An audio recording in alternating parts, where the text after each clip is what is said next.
Hey there. Over the past couple months, it has been thrilling to watch disciplined, peaceful protesters in Algeria kick out their 20-year president.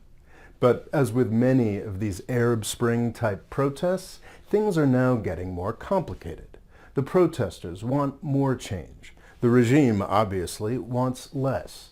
And many outsiders are now confidently predicting disaster. Disaster is certainly a possibility, but I have higher hopes, because Algeria is a much stronger country than most people realize.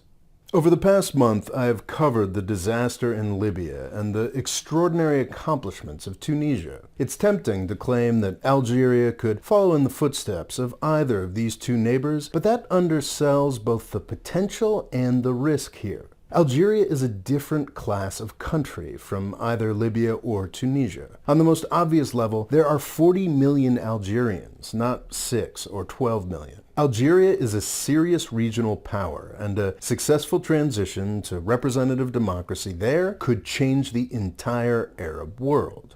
I am more optimistic about Algeria than most because its strength and independence makes it almost unique among Arab countries. If I were making this video back before the 2014 oil price crash, I'd probably start a conversation about Algerian power by talking about its massive oil and gas industry. That industry is now more of a liability than a strength. The price crash is one of the main reasons these protests are happening. But Algerian strength is not just about petroleum. It's about history. Algeria's neighbors had a fairly easy transition to independence. Libya's colonial oppressor, Italy, went and lost World War II, making independence in 1951 fairly straightforward. Tunisia had to struggle a bit longer, but the French let them go in 1956 to focus on other priorities. France's main priority at that time was Algeria. Most direct European control in the Middle East and North Africa was brutal, but haphazard and largely pointless. Algeria was different. For starters, its period of oppression was a half-century longer than the rest of the regions. From the 1830s, the country had been a French national project, meant to compete with the British Empire's much more impressive feats of colonization and exploitation. Administratively, Algeria was treated as just another part of France, and by the 1950s, over 1 million Europeans had settled in Algeria. Some of them had been there for generations. The French were never going to let Algeria go easily. Between 1954 and 1962, the Algerians fought the French in one of the most brutal wars of independence the world has ever seen, killing an estimated 300,000 people. Back in 2013, I visited Algeria and I was very impressed. It's like a memory of a vanished world. All the streets are named after mid-20th century revolutionary heroes. It's a place that shouts defiance of the imperial oppressor. You know, people like me. Algeria traditionally doesn't like the United States much. Officially, they were non-aligned, but in their rhetoric and reputation, they were very much on the other side of the Cold War. That may have bugged me 32 years ago, but now Algeria's fierce independence is something that I think the Arab world can use. Every other country in the region is heavily reliant on the United States or its Gulf state colonies. After 9/11, the Algerian regime did start working with the United States in limited counter-terror capacities, but they have always kept the world hegemon at arm's length. Algerians remember their fierce battle for independence. You may be getting the sense that I find the Algerian regime weirdly impressive. I hate to admit it, but I think you may be right.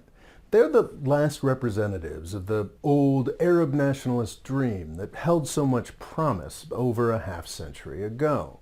Both Egypt and Syria still play lip service to those ideas, but those countries are obviously the playthings of outside powers. Algeria really still is independent. Unfortunately, it took a high degree of brutality both to get them there and keep them there. This brutality is a product of the independence struggle itself. If you haven't seen the Battle of Algiers, you are really missing out. The thinly fictionalized film was made with the participation of some of the fighters just a few years after victory. It doesn't skimp on the evils committed by the French or by the Algerians. It's one of the best films of the 20th century. The French were kicked out by necessarily brutal men and women. After independence, unfortunately, that brutality was sometimes turned against the Algerian people. In 1988, in part as a result of the last oil price crash, the Algerian people had had enough. They demanded a say in their own government, and the regime at the time decided to give it to them, setting up multi-party elections. Nobody else in the region was trying something like that back then. Algeria was far ahead of its time.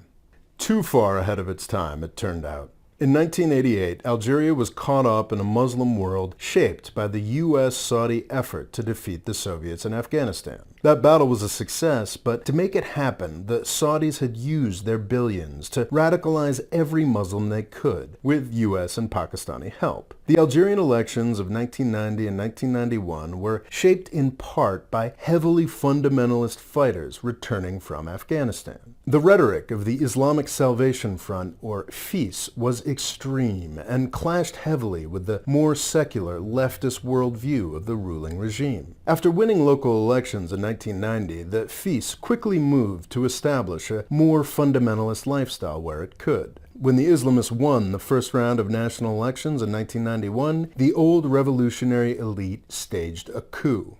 The revolution survived, and the people were crushed. It took a decade of blood and at least another 100,000 lives to get them there. The Algerian Civil War was horrific, but it also added to Algeria's strength and independence. During the first phase of the Arab Spring back in 2011, Algeria was the only country to sit it out almost entirely. They had already fought those fights and learned those lessons. But the ongoing demise of the petroleum industry requires Algeria to enter a new phase. So far, this new conflict between people and regime has been extraordinarily civilized. Nobody wants to go back to the 1990s. The protesters don't want chaos, they just want change, and they deserve it. The regime and other stakeholders don't want chaos, but they know that they need to change too. The majority of the Islamist parties are vastly more moderate than they were back in the 1980s as well. There is no reason these elements can't all work together to build a better country. I'm filming this video a week ahead of time. By the time it airs, it's possible that the Algerian events will have already fallen into violence. But even if they have, they don't have to stay there. Peace and democracy are very, very possible for Algeria. We know this because peace and democracy already exist in Tunisia, right next door.